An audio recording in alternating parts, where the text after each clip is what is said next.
DepEd nga paslawan nga magpatindog sa target nga numero sa mga classroom suno sa COA. Kulang nga hulot klasihan sa Western Visayas nagdangan sa masobra 14,000. Si Zen Kilantang Sasa nakatutok live sa Banwa Sampavia, Iloilo. Zen?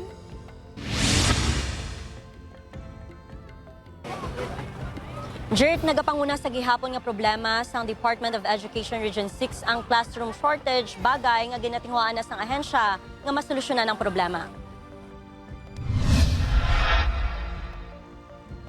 Base sa annual audit report sang Commission on Audit, yara lang sa 3% sang target ang natukod nga mga hulot klasehan sa Department of Education sa nakaligad nga tuig 2023.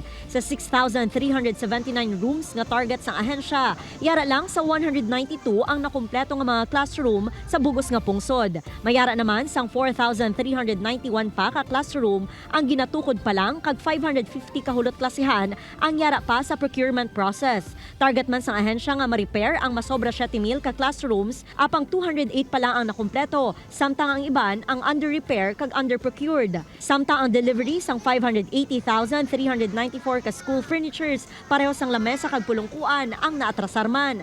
Suno kay DepEd Secretary Sonny Angara, ang mga nasambit nga backlogs ang natabo sa nagpungko si Vice President Sara Duterte bilang Education Secretary.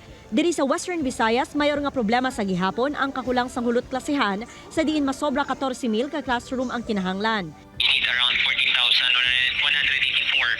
ka mga classrooms now diri sa my Region 6, and this number now was already communicated and reported sa aton sini nga central office. Dapat sini mahatagan nila no sa nagakigo sini nga bigtan pa ang suman sang action.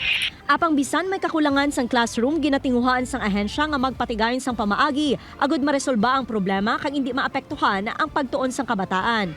We do everything just to make sure no hindi maapektuhan ang pagtuon sa aton sini nga mga kabataan. That's why nga currently this school year may mga schools kita nga nag-implement sang multi-shift just to make sure no nga padayon ang pagtuon sa aton sini nga kabataan. Samtang may mga reklamo man nga nabato ng DepEd 6 halin sa mga manunudlo nga atrasado ang remittance pareho sang Pag-ibig, GSIS kag PhilHealth, apang ilisipon lang, gilayon man nga ginahatagan sa aksyon.